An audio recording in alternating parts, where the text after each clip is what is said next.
It's so lovely to see you all, and I'm not related to any of you by blood or marriage, so thank you. And that's thrilling. It's very nice. I want to read the first poem from the collection. It's called November. And there's, I'm just going to hold it up and show you what it looks like. In the second line, there's actually 2 commas. And so, and the publisher kept sending the galleys back to me with 1 comma, thinking that I was just a bad proofreader. And I kept sending them back and inserting, you make the little caret with 2 commas. And finally, we had to have a conversation where I said, I really want both commas, and you'll see why. So, yay. November. In heaven, there are 2 of everything, in case one breaks. Always a backup plan. 2 Zambonis for the firmamental ice rink, because the dead like to glide around a lot, cutting figures of sideways 8s. 2 large needles with generous eyes and 2 spools of thick navy thread to backstitch wayward stars into their constellatory fabric. Some rogue cluster always loose up there, barely tacked. And archangels are poor seamstresses, which leaves the task to us. Flaw, husk, raw edge in an ombre sky. As once dead, it is not easy to fix things. Thank you. My friend and colleague Bill Moore just read my book, and what is so wonderful about other people, you read and read and read your books, and you think you know them as well as you can, as well as you know your kid, as well as you know your child. And then he pointed out to me, he said, there's twice where the needle and thread come up and as an image in the book. And I just love that, that sense of discovery. And the other thing I'll tell you is that somebody who reviewed the book, and it's called Threshold Delivery, and it really is a very elegiac. It really is sort of, in a way, a long kind of weird and funny sometimes and strange elegy for my mother in particular. And this other reviewer said it's interesting that the last line of the book is, no sound is dissonant, this is quoting Coleridge, which tells of life. She's like, so for a book about death, the last word of the book is life. And I just love that feeling. And part of the reason I bring it up at a reading is because I know that each of you here will hear any poem I read in a completely different way and will hear something different. And that's one of the things I love about poems. So this is called Lightning, 1882 to 1890, and it's based on those first photographs taken of lightning, which were taken between 1882 and 1890. As witness, the amateur hazards the first photograph of this phenomena, perhaps the first phenomena. What other tool would the great cleaver wield to separate firmament from earth? The man reveals the supposed serrate closer to a straight line or curve, ribbon or random pattern instead of jag, famed zigzag, switchback, the art of electricity scissoring the dark, the eye ever deceived. Grievous the world broken in two, fabric of matter rent and stitched by the holy tailor with thread of ether, needle of storm. So seamlessly the seam denies its existence. You must have imagined me. So it's funny how that happens. Oh, thank you. This is called The Train. At some, and this is crucial, point in the not distant future, you will hear the symbol of a train and trust the train to exist because ontology has wormed its way into our psyches, and then I begin to lose your attention as the universal syllabus tells us that whistle or bellow, plaintive or obtrusive, freighted with meaning, patterned after the mating call of ancient predators, demands you return to some departure you never reconciled, and you must stay there until someone picks you up in a paneled station wagon with no safety restraints, manual windows, and a sooty ashtray holding a deuce of unfiltered butts. Remember when you learned about symbolism? There were those hills, and Hemingway's girl was pregnant. Hawthorne's scarlet letter marking Hester's and Dimsdale's sin, and it became clear one tedious day that in literature things stood in for other things. And the downtrodden teacher with hope in her secondary school heart brought up metonymy, synecdoche, more specific substitutions of one for another, but you needed no extra credit, and so ignored her desires as so many others had, she of the perfect cursive and knee-length lesson plans. Now you wonder what a train whistle is and what it does to your memory, what it stands for, why it makes you wistful. You didn't even grow up near a train. You've never taken a ride longer than from Manhattan's lower to Upper East Sides or the L from Chicago and State to Evanston. You've never taken that trip from Northern California to Washington along the coast that everyone says is so beautiful. And you are just romantic enough to think that beauty can change your life, though you don't tell your friends that. That's not common parlance, even at a gallery, where you can't find what you were raised to think of as beauty because art is about information and energy and politics, as though it wasn't when painters had wealthy patrons who told them what to paint, and the painter said, "Jump how high?" The Doppler effect makes a train whistle seem higher in pitch as it approaches, and sound waves bunch out, and lower when it recedes as they stretch out.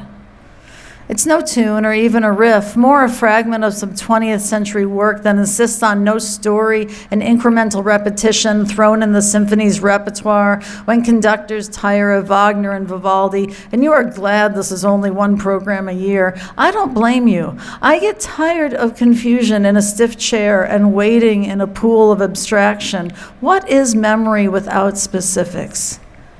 My mother told detailed stories of woe and grudge and rare victory over those who wronged her.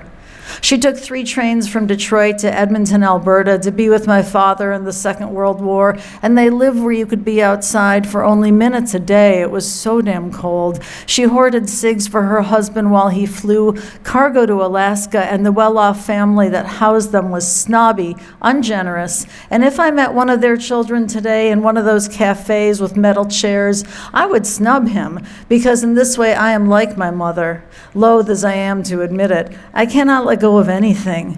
I do not forget. This is one of my great gifts. Surely you have a train story.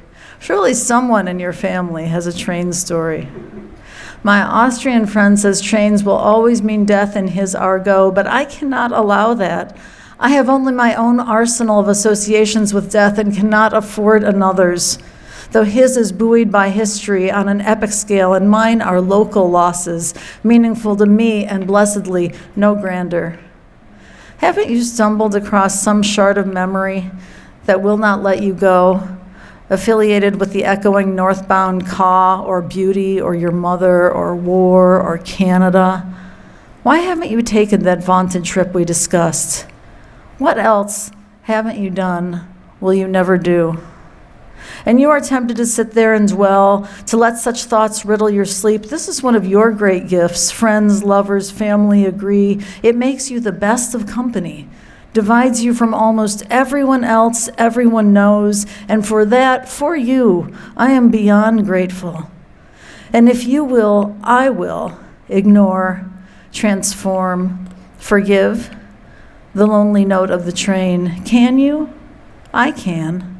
I think I can. I think I can. I can. Thank you. Thanks for sitting through. That's a long poem, longish poem, so thank you.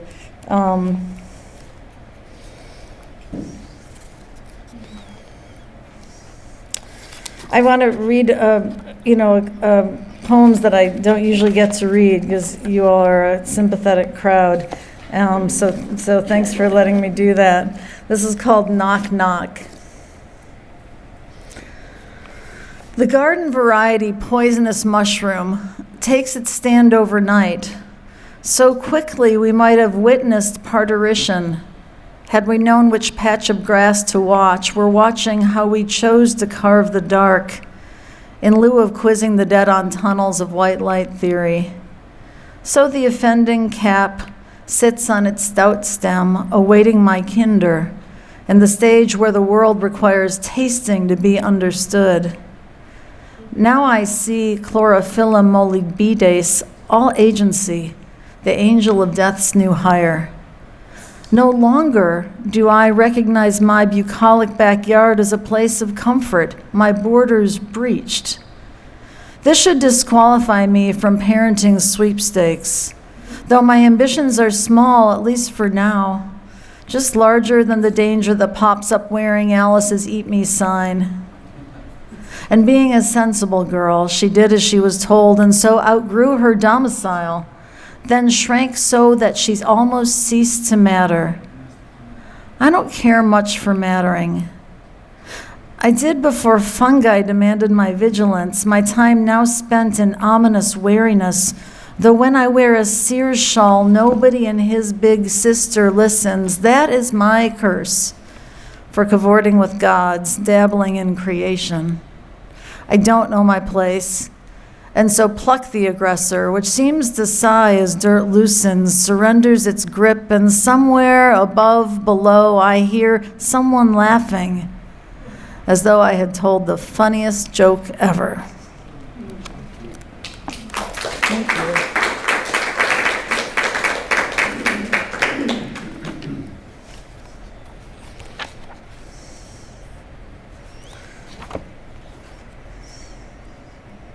This is called Persona Non Sequitur Grata. It's just fun, Yeah, I like that. Thank you. Still like that title. I drive by the Sunset Psychic and think of the witch I consulted in Maryland. Her insights accurate if predictable. You will meet, choose, lose. Do you believe?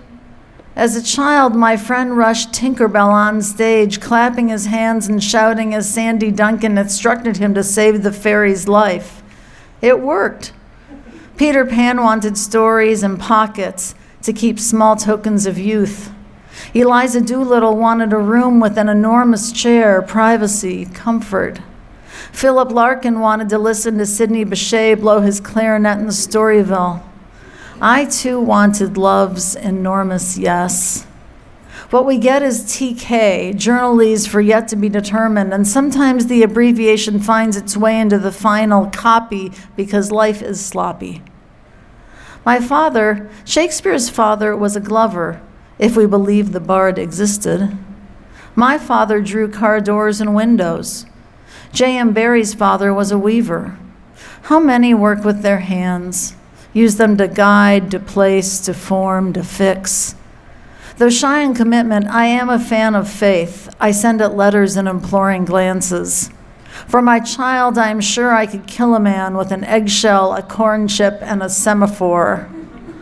Dumbo was part of a pyramid of pachyderms after his mother went mad. Some cinema buffs believe that the marriage of Barbara Stanwyck and Frank Fay was the real-life inspiration for A Star is Born. My mother said Barbara Stanwyck broke Robert Taylor's heart. Norman Maine says 3 times, I just want to take another look at you. I feel the same. The witch had a dog, darker than the 5 of Cups cape in her tarot deck. True, I was full of loss and regret. Big, who may have been my old boyfriend, transformed.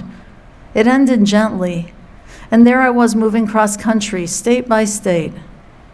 In order to brachiate, the siamang, a lanky rainforest monkey, needs vision, foresight, to see where the next branch is coming from.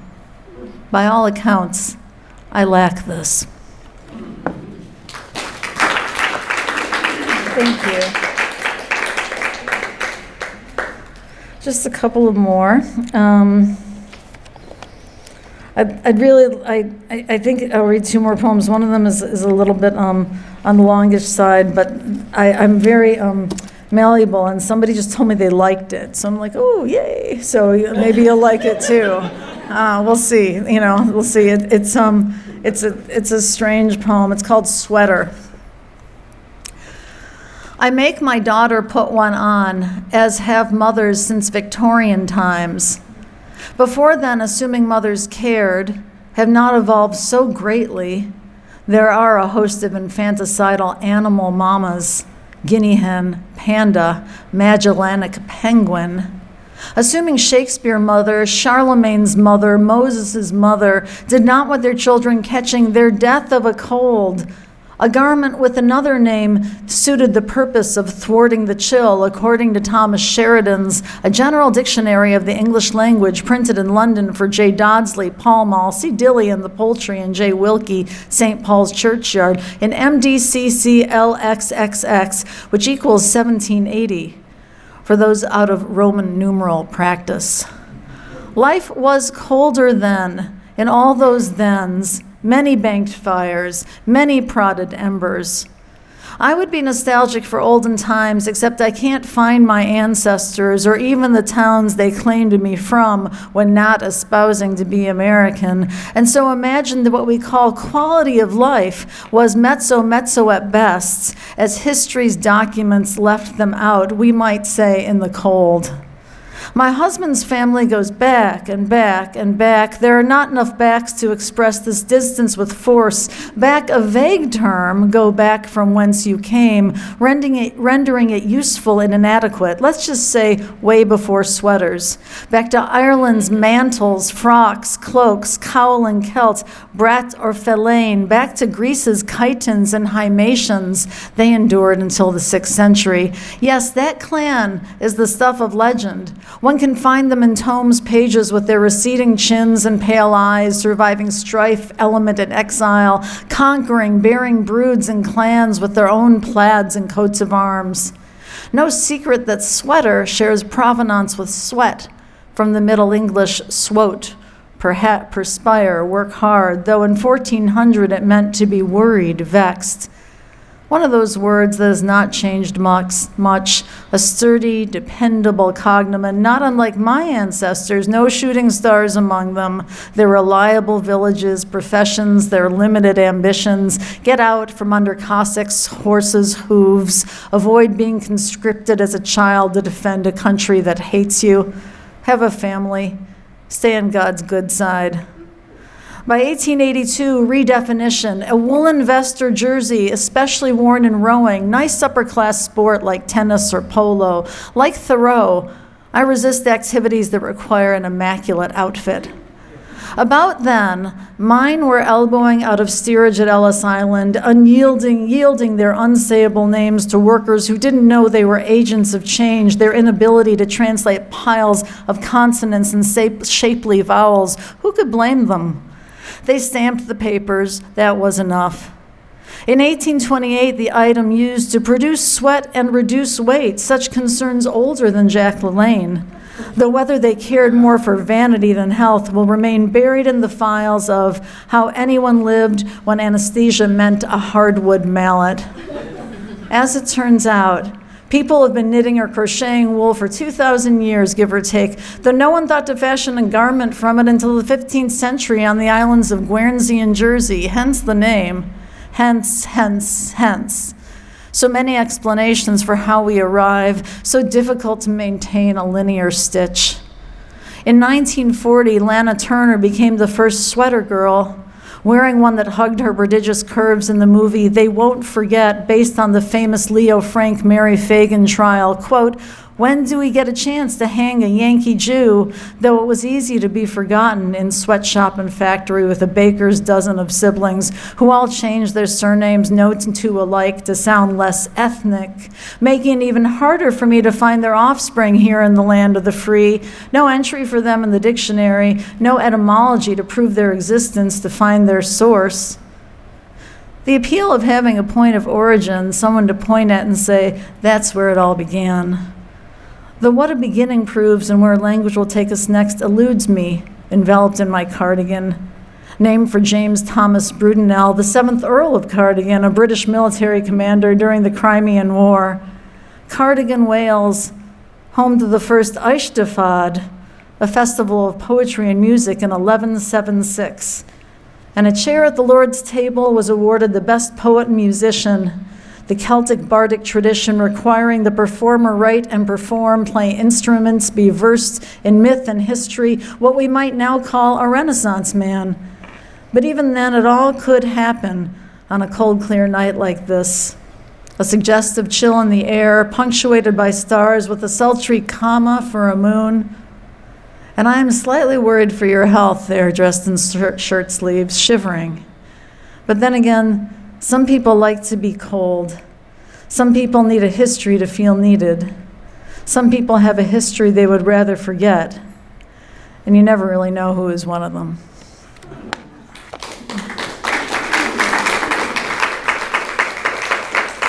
Thank you. Thanks. I know that was really long. Thank you for sitting through it. It's kind of a meanderer. I'm going to read one more poem and then turn it over to the open reading. So thank you so much, Marcia and Phil, for having me here. I really love coming up here. And again, none of you are on my payroll. We're not related. This is great. It's just lovely to see you all. So. This is called "I Have Written the Last Elegy," and I know, there's a lot of sadness to go around right now. In writing a book that is essentially one long, kind of weirdly punctuated elegy, as I said, from my mother. One of my ways that I deal with loss is through humor, obviously. It's, as my mother would say, it has served me well, give or take. So let's. So this is, and just if you need a little reminder of other famous, like the elegy is obviously a poem of mourning. Eclogue, epithalamion, ode, and heroic couplets are other types of traditional poems as well. I have written the last elegy. I have written the last elegy, the final effort. It limboed under the bar just before the law passed, the deadline last night, midnight, of course. I tried to incorporate the conventions, regret, sorrow, appreciation, reflection on one's own mortality, and the expected note of hope. Hope for what? I did my best. It was not for anyone specific. Some specialize in the occasional. They make their misery yours. I focused on the overall condition of death and remembrance. Death was not the tricky part. These used to be about love, no longer. The meter wasn't easy either. I used images best unrepeated here. I'd hate to spoil the effect. I think they stand up. There was a nearby caw and the thin wire of a whale in the background that kept me grounded. After all, I could not sacrifice my life to this elegy. I could not let it plunge me into some underwater cave spelunking for survival. I had to conjure up great sadness for this task. I resorted to thinking about personal loss and institutional oppression. I read the daily papers from several major cities. This involved a trip to the library, where I labored up a vast marble staircase and admired busts of statesmen. At first I thought, why me? And was flattered. Then I realized that others had refused. Still, I stepped up to the plate. My political consciousness came of age in a time of well-attended rhetors. In this time of mourning was suggested to me by a popular pundit. I respectfully declined. I tried to bring some beauty to the enterprise. I tried to convey absence, the void. I was counseled by those charged with the last eclogue, epithalamium, ode, and heroic couplet. They said, forget the weight of the world. We gather on alternate Tuesdays. I bring the chips and dip, being the only one with a car. Thank you.